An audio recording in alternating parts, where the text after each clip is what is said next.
Hello, my name is Domo and welcome back to Rush 2.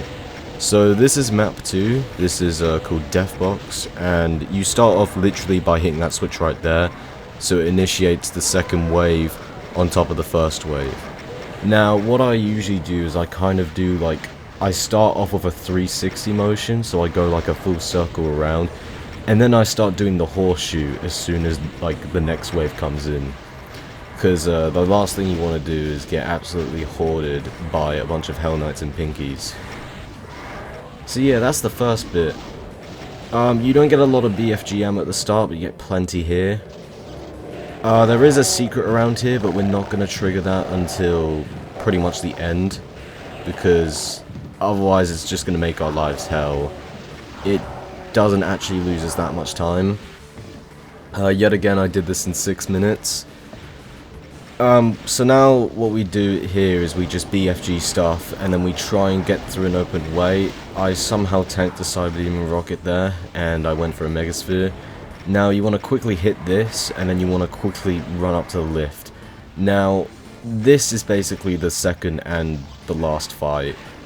So you want to just BFG those imps so you get all that ammo. Now, you could trigger the next fight and just get the backpack there, but I don't really want to do that. I wanted to play it safe, so I got the backpack immediately. And now we're going to trigger the next fight. So this fight is not actually that bad. It looks bad at first because of like so many monsters just kind of targeting you, but really it's not bad at all. You'll see.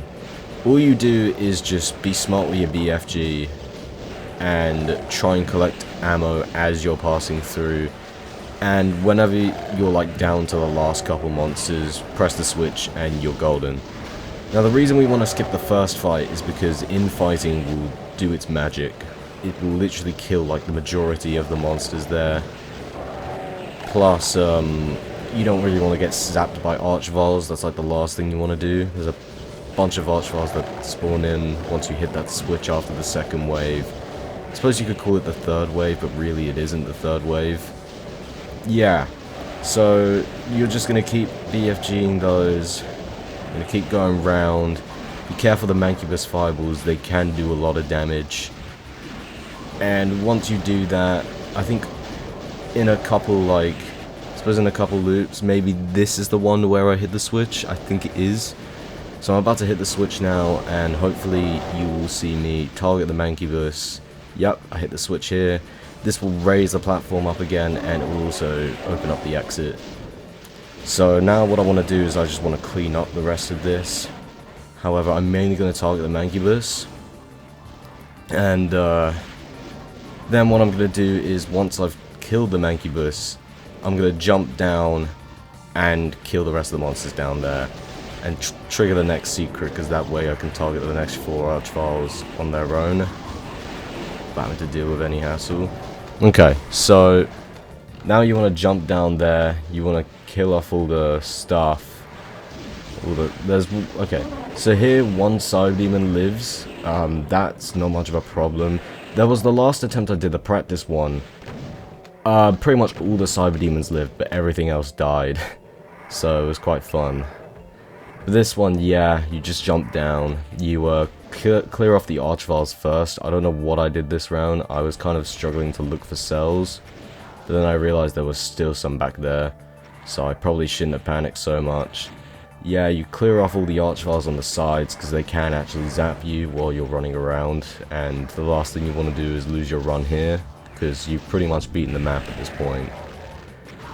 So I thought this map would be a lot harder, but once you come up with an efficient strategy, it really isn't that bad. In fact, it's actually pretty easy.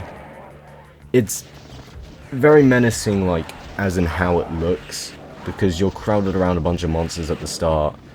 Really, the first bit is the hardest bit, but once you've done that, then you're all golden. So there we go. Would have killed off all the stuff by now. I'm gonna go to the secret, hit that. Yeah, there's orange lights that indicate the secret is there, and now you've pretty much got to deal with 4 Archvals. This one was a bit weird. I used my BFG, and they kept on falling off the platform. a suggestion here to put monster blocking line deaths, because I feel like that's just a bit annoying to deal with. Oh yeah, I get zapped here, almost losing my, well, I wouldn't say almost losing my run, but I got zapped here twice and that really shook me. But yeah, really this is the running attempt, so that's fine. I cleared this in about 12, 13, 14 attempts or so. Really this is not a hard map. But what you're going to do is you're going to go back up the lift once you've cleared everything. And if there's any remaining stragglers, just kill them. Because there's 10 imps at the end, you can just BFG those to death easy. And yeah, really that's it. That's all you do. The exit is pretty much right there. I'm going to go up, go down, go up the lift, and then just go in that hall with the switch. BFG the 20 imps, I believe, and then, yeah, finish the level there. So there we go, that is map 2 of Rush 2. Really, it's not a hard map. But I do know, because I have practiced the next map, that the next one is very tough. As in, you do really kind of have to start playing a bit more aggressive. I feel like that's what Rush 2 teaches you more. This is where you can't, like, now that you've learned how to play aggressive, this is the point where you use that to your advantage. And yeah, it does actually make out to be it makes for good combat, I can't lie. Like, the fact that Archi is using this deliberately is just such a good way of doing it, because then it stops people from kind of hiding, because really in these maps you can't hide. There's nowhere to hide, it's just a massive open room with loads of monsters. You have to play aggressive, you have to maneuver your way throughout the entire map whilst trying not to die. It's a really smart idea. Anyways, I'm going to end this commentary here, and I will see you in the next one.